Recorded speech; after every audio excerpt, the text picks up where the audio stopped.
I only looked once. The first time I heard tapping on my window, it was very faint and very slow. Slowly turning around in my bed, my eyes focused on the window, and I regret it now. If I just hadn't looked, so much could be different. The sight made the skin around my eyes stretch backwards in a way further than they'd ever gone. My mouth widening to release the loudest scream, but no noise coming out. My pupils growing thinner until they were mere dots. My neck pushing backwards to get away. We stared for minutes. I discounted it as a bad dream. The next day, just before midnight, I clearly heard steps outside my window, like a horse galloping. I shoved my head under my blanket and tried my hardest to still myself.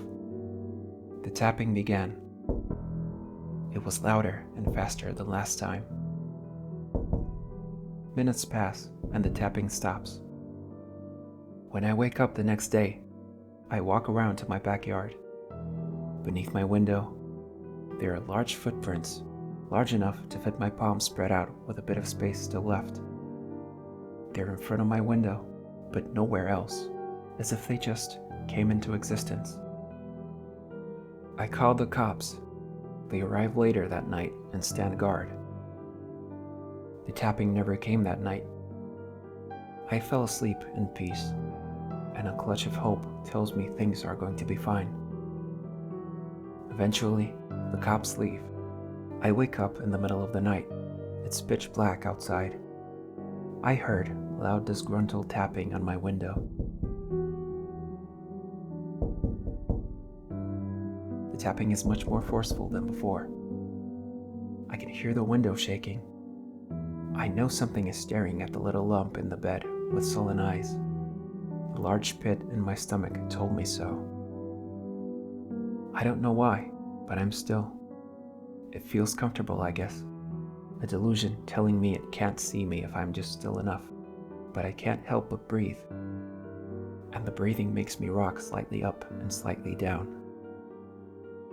The tapping stops eventually, and when I wake up, I feel like a wreck.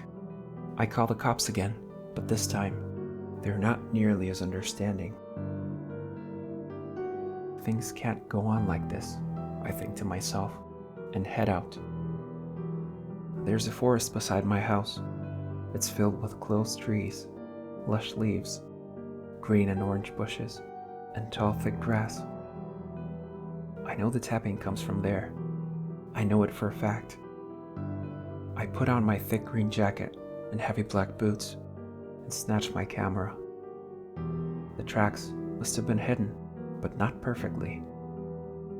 I see trampled plants, broken sticks, destroyed mushrooms.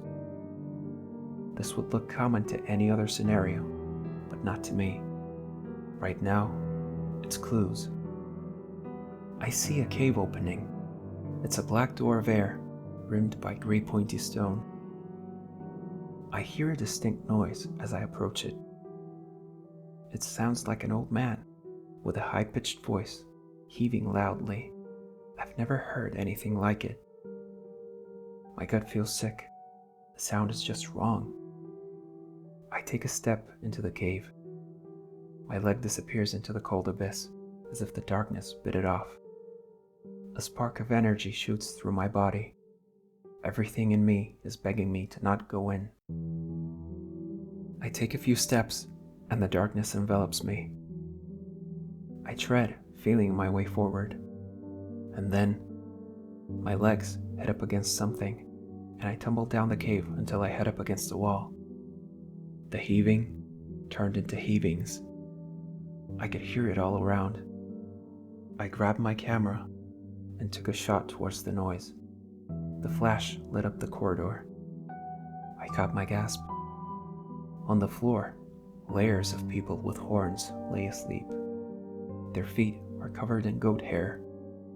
I got a picture. I'm getting out. I permanently put on the light to not step on anyone. I figured shining some light is better than stepping on them, and I slowly snuck my way out of the cave. As I was about to exit the cave, I saw a distracting light and I accidentally stepped on a pebble. I heard the pebble fall down the cave and bump into something. The creature wakes up with a shriek, waking everyone else up. I sprint away. I'm sitting in my living room covered by my blanket and I'm shaking. I don't know what to do. They stop tapping. They're banging. They're banging on my door. They're banging on every window. Some of them are screeching. Their banging grows louder and louder. Their screeches more horrible. I feel like they're going to shatter my windows any second now. I'm breathing too fast, hyperventilating. It goes out and in. I can't control myself. Just stop, please stop. I hear sirens in the distance. The banging stops. I hear them running towards the forest. Thank God, I'm saved. My neighbor had called the cops. I fumble out to explain what happens. I can barely describe the thoughts in my head when the officer grabs my shoulder and tells me to calm down. I show him the pictures on my phone. He looks at them curiously before dismissing them as fake. They drive away. I'm not sure what to do. I don't know what they want from me. I'm sitting on my chair, staring at my window. I don't care anymore. I look them in the eyes, recognize them. I can't live the rest of my life in fear. I cannot, and I will not. The clock ticks.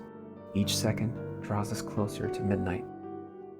I feel myself wanting to go to bed and cover my head, but no, I won't do it this time.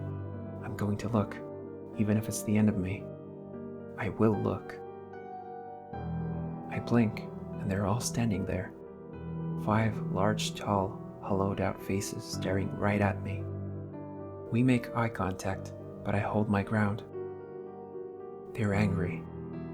They're showing their teeth. They bring their large, rotten hands up to the window. Nails that have grown for ages are on them. They bang, and for 3 minutes they're banging on my window. A sprick appears on the window like lightning, then another one, and then the window shatters. They reach for me with their long hands and grab me, pulling me out. I scream and jerk and kick, but it doesn't matter. I'm one of them now. I don't know what they did exactly, but I've changed. I'm no longer human. I no longer have 5 fingers. I feel my consciousness, my humanity, fading away. I'm typing this on my phone while I still can. I have a warning for all of you. If you hear tapping on your window, don't look.